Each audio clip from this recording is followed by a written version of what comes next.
What's up, everyone? It's the failed one, and we're playing some more Lamento. Yeah. Rai. He's an asshole. But it's kinda hot. So, let's see. He looked at Rai with determined eyes. Rai fixed his eye on Konoe for a few moments, and then turned on his heel. ついてこい。 Are we gonna follow him?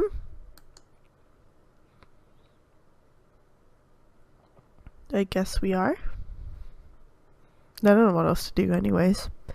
Rai began to walk and Konoe hurried after him, but then stopped. Remembering Asato, he looked back towards the forest.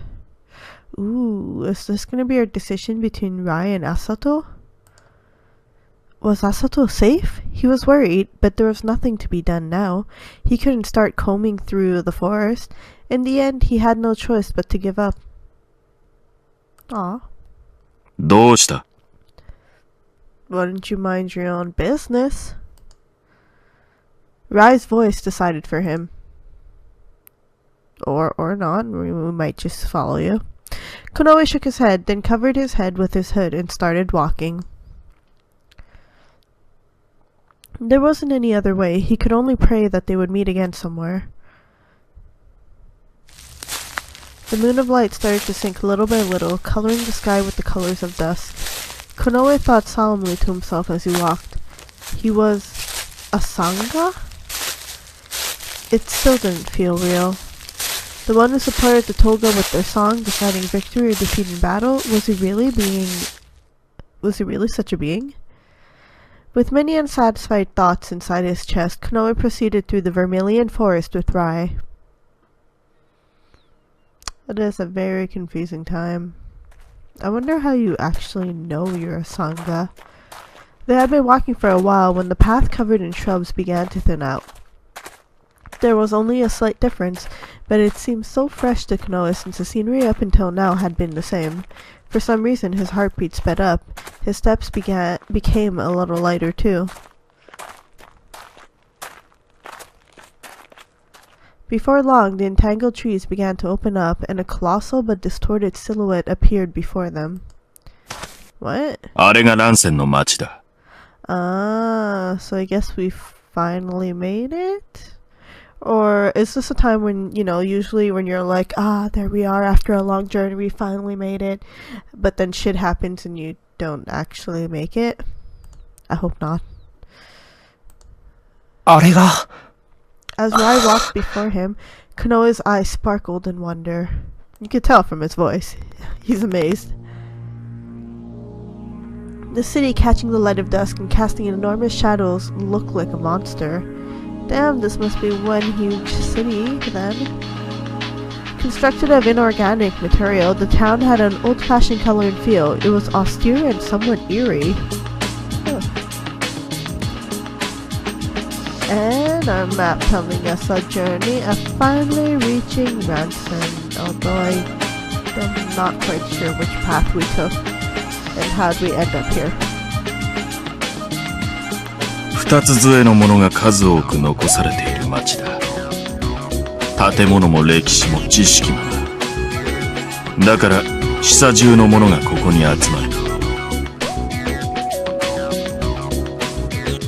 Konoe had heard that Ransen was made from the remains of one of two Kane's cities. So this was it? Seems to be quite a few people too.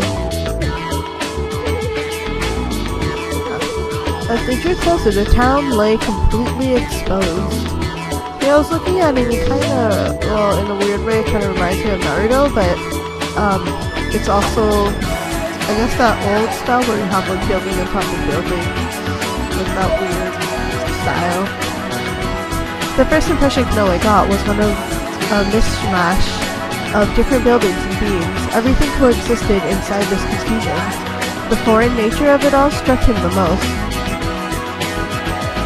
Little by little, more and more cats started coming and going.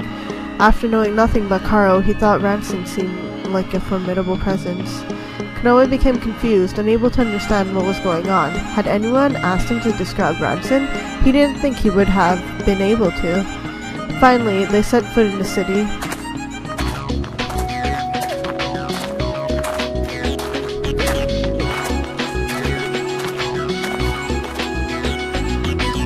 quite a lot happening in this city, actually. Not just that, I mean, compared to where Konoe was, and I guess probably many other places, there's actually people bustling around. Like, they're all there, they're all together, unlike in Konoe's village, where everyone just kind of stayed to their own stuff. You barely met anyone. If you did, it was weird, and this seems like a really bustling, like, I guess, happier or more together type of place. Konoe's mouth fell wide open as he looked around. All he could see was cats, cats, cats. Yep. He could see nothing but cats, which is great. It was so noisy. At least for me, it's great. I don't know if Konoe likes this hustle bustle. Rai looked over his shoulder at Konoe, his tail lightly swaying. Konoe followed as if he could not lose sight of that tail's white fur. His back was pretty hot. It was the first time he'd ever seen so many cats, and he was honestly quite nervous. With so many eyes watching them, what if there was danger lurking? Konoe was seized with uneasiness at that thought, but he told himself that he was worrying too much. All the cats passed each other with that same sense of haste, and nobody seemed concerned about what was happening around them. Yep, sounds like a city. What a strange place, Konoe thought, as he looked at a row of homes along a city street. Stalls and colorful signboards of various street vendors occupied the narrow path. The vendors called out to visitors in boisterous voices that hurt his ears. I was not very used to this type of thing. It was very lively, and there were so many colors everywhere. Even so, the general atmosphere seemed so dark. Dead, despite being so alive. It felt something like that. That would pretty much be a city. Still, seeing all these rare sights made Konoe's heart leap, though he was careful not to stray from Riot. Yeah, well, in a place like this, especially when you're not used to it, it's really easy to get lost, so he should really pay attention to that. A sign over one of the stalls was decorated with large Rubican letters, weapons, fruits, medicinal herbs, and other things like clothing. Here, everything was within reach. Still, the place felt dead. It was a really eerie city. The muddy stream of noise that swirled around the city bothered him. He wondered if he could get used to it.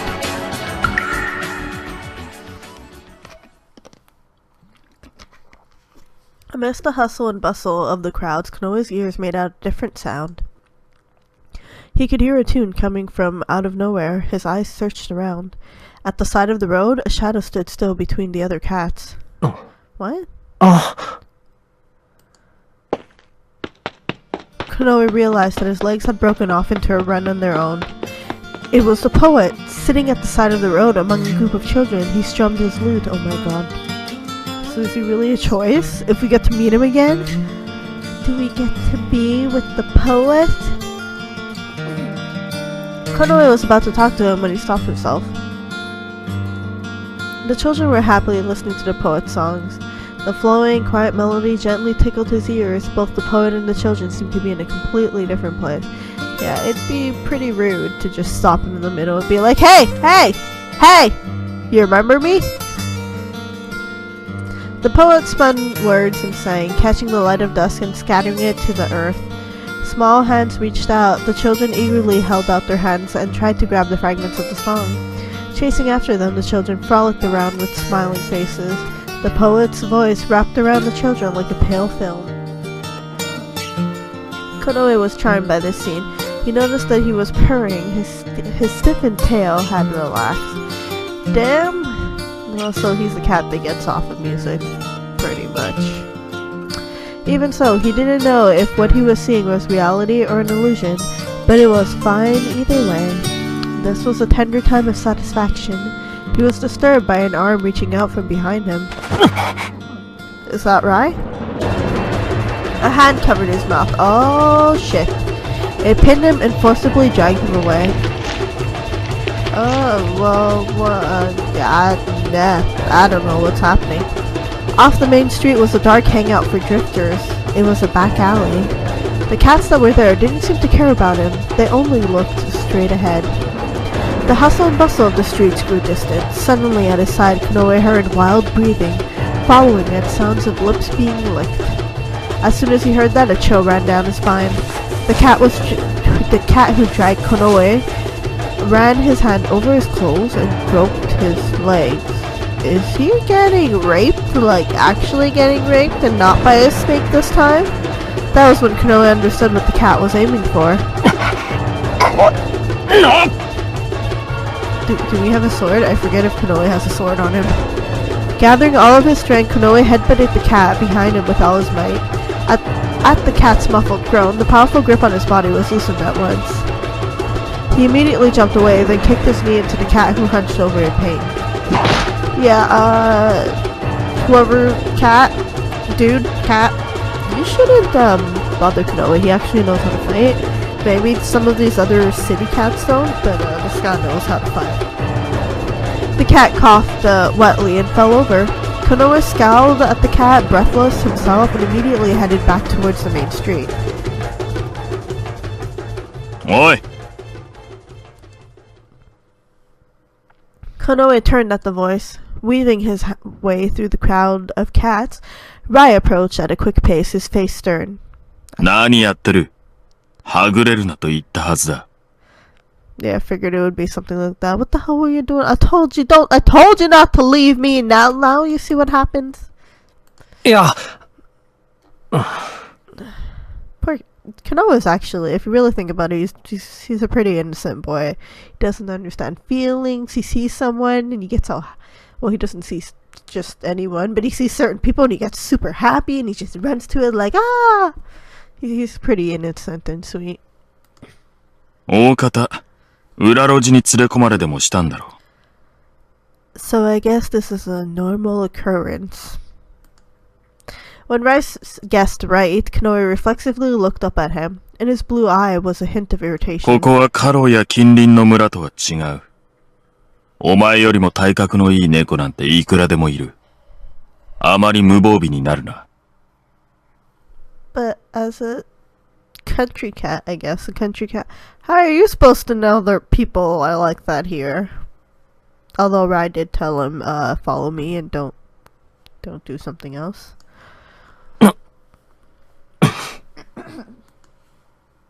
Konoe knew, but for some reason he became strangely annoyed and turned his face away with a sour look. 行くぞ。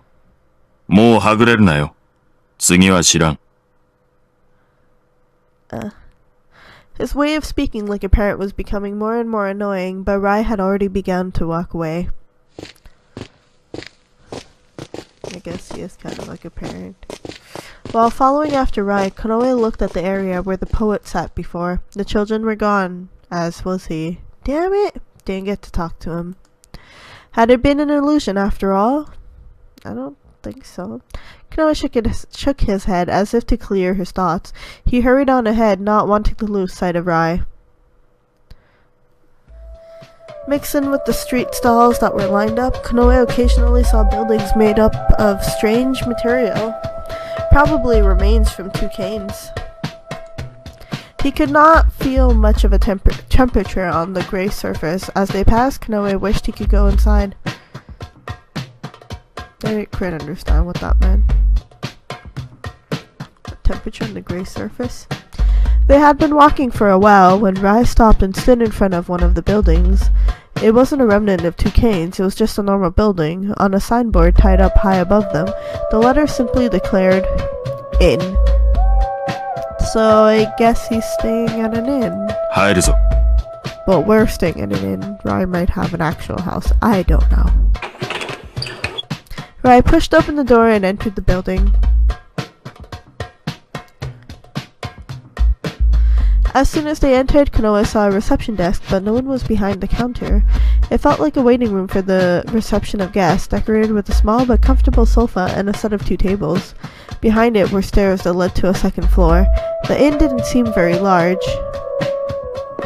Rai approached the reception desk. On the counter were a book and some papers with various notes. Just stepped out. The rate is on a deferred payment system. Those who desire lodging choose an unoccupied room from the book and sign in. So I guess this is a self-service type of place. ずいぶんふざけた宿だな。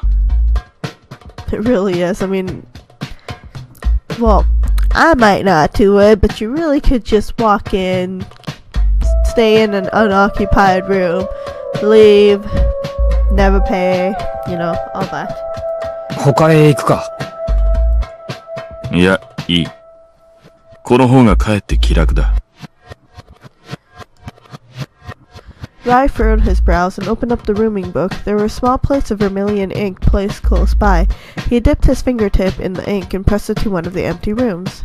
行くぞ。 Oh, I guess that's how they keep track of who stayed where. But are they really sending people out to catch you if you don't pay? Rai headed towards the stairs. Konoe was about to follow him when he stopped. He heard a sound from the entrance. Was it just his imagination? He tried scoping out his surroundings. The sound got louder. The front door shook. Whoa. It startled him and his tail bristled a bit. Watching the door intently as if someone was about to bust in and eat him, Konoe heard a muffled voice. おい、誰かいないか。ここ開けてくれると助かるんだが。手がいっぱいでどうにもならん。 I guess that's a normal request.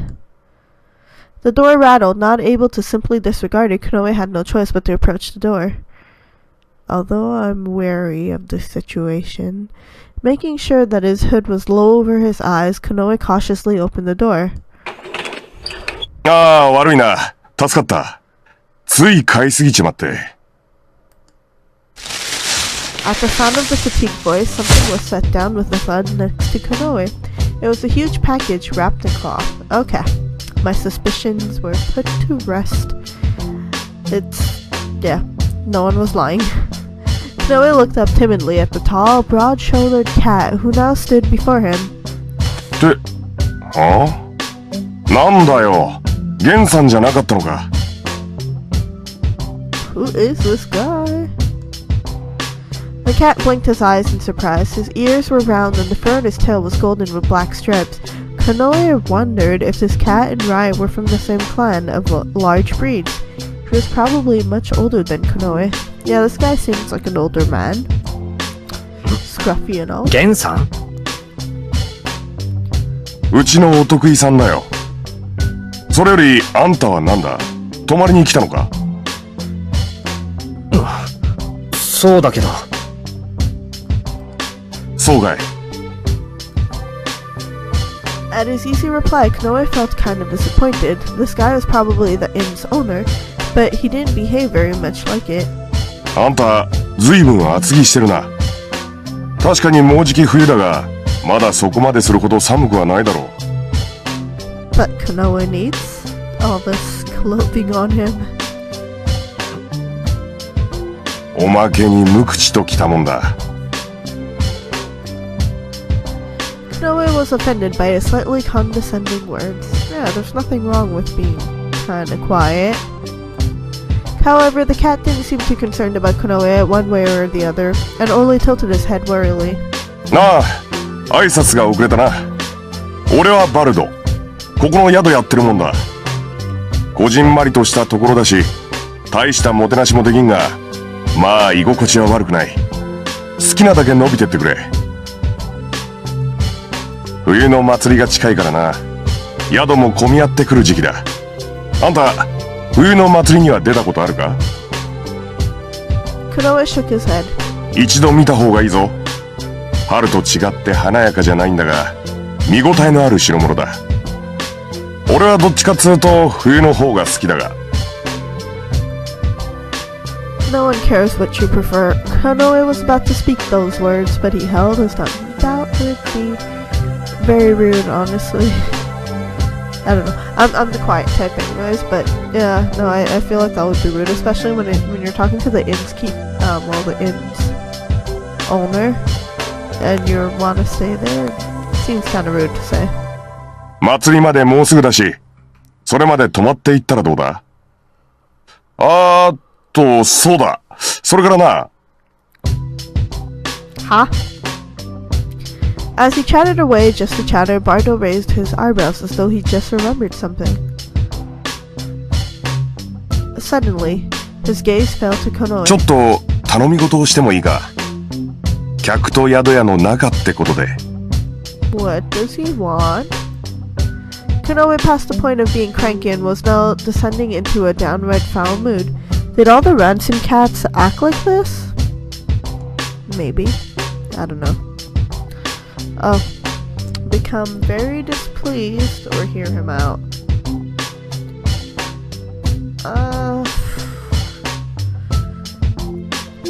I don't know. I feel like we shouldn't hear him out.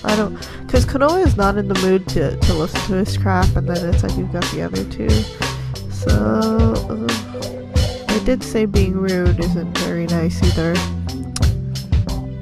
Damn it! Why do I have to be such a nice person? I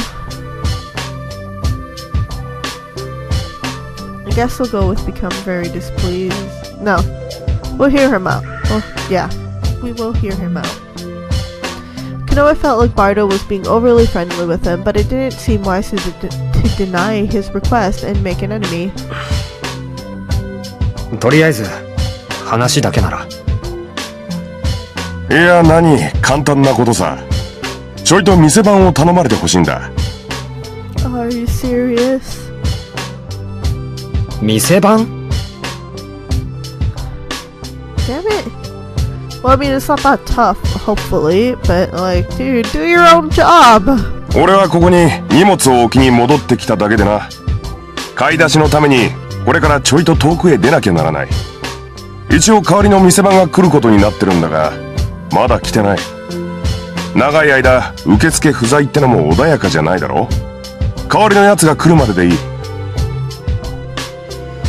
He really is way too friendly and upright. It's like, yeah, it's fine. You can do it. You do it. いつ来るんだ？もうそろそろ来なきゃおかしいな。指定した時間はとっくに過ぎてる。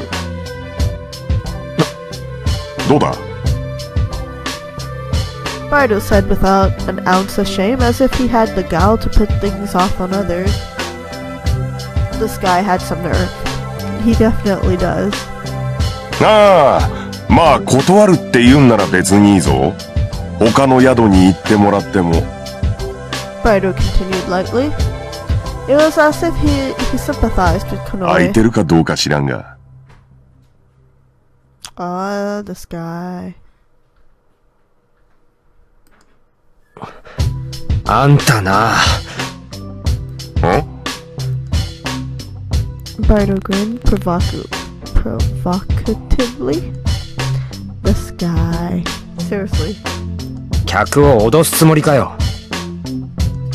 俺はどっちでもいいって言ってるだけだ。選ぶのはそっちだろ。Really puts us in a tough spot. Though his anger began to boil, Konoe made sure to keep his composure. If he declined Bardo's request and looked for another inn, it couldn't be guaranteed he'd find a place to stay. On top of that, Rai's already staying here. I don't know if we want to go somewhere else. わかった。どうも。Bardo smiled at him. It was like a smile of triumph, and Konoe felt a pang of bitter defeat. 何すればいいんだ、店番って。Yeah, that would be the other question. What does this job entail? 受付に客が来たら宿泊帳に名前を書いてくれって言えばいい。あんた名前は？コノエ。コノエか。俺が戻ってきた時にまだいるようなら飯を振る舞ってやるよ。うちのは結構評判がいい。そんなのいい、別に。それじゃ任せた。Waving one hand, Bardo left the inn. It felt as if a storm just passed. Once Bardo was gone, Konoe stared at the door, feeling strangely empty. Konoe realized that he was completely dragged into Bardo's hectic pace. In short, he had been used. Yes, you have.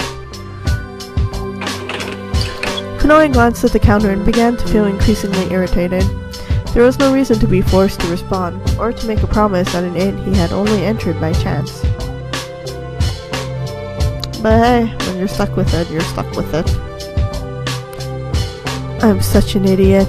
Konoe reluctantly went behind the counter and sat on the stool. And I'm gonna leave the episode here for today. It was pretty cool. You met another new character, and well, Konoe finally made it to Ransen, and we know that Ransen isn't that safe of a place. So let's be receptionist at a weird inn. Let's see what kind of weird people Konoe might meet along the way. So see you guys next time. Bye!